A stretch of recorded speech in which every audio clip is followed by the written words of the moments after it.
মাত্র ৪ মাসের পরিচয়ের পর গত বছরের ৪ জানুয়ারি মেকআপ আর্টিস্ট রোজা আহমেদকে বিয়ে করেন জনপ্রিয় গায়ক ও অভিনেতা তাহসান খান। তবে বিয়ের ১ বছর পূর্ণ হওয়ার আগেই সেই সম্পর্ক ভাঙনের পথে। বছর ঘুরতেই তাহসান ও রোজার দাম্পত্য সম্পর্কে দেখা দেয় টানাপোড়েন।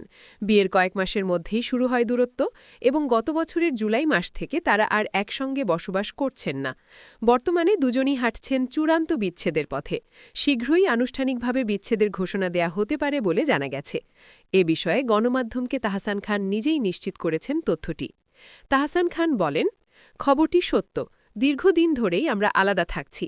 তিনি আরও জানান, ব্যক্তিগত জীবন নিয়ে প্রকাশ্যে কিছু বলতে চাইনি, কিন্তু বিবাহবার্ষিকী ঘিরে কিছু ভুয়া খবর ছড়িয়ে পড়ায় বিষয়টি স্পষ্ট করতে হয়েছে। আমরা বর্তমানে একসঙ্গে থাকছি না। রোজা ইসলাম তাহসানের দ্বিতীয় স্ত্রী। ২০২৫ সালের ৪ জানুয়ারি মাত্র ৪ মাসের পরিচয়ে তাদের বিয়ে হয়। রোজা পেশায় একজন মেকআপ আর্টিস্ট। ১ দশকেরও বেশি সময় ধরে বাংলাদেশ ও যুক্তরাষ্ট্রে ব্রাইডাল মেকআপ আর্টিস্ট হিসেবে কাজ করছেন তিনি। এছাড়া নিউ ইয়র্কে তার নিজস্ব একটি মেকআপ প্রতিষ্ঠান রয়েছে। এর আগে ২০০৬ সালের ৩ অগস্ট অভিনেত্রী রাফিয়াত রশিদ মিথিলার সঙ্গে বিবাহ বন্ধনে আবদ্ধ হন তাহসান খান।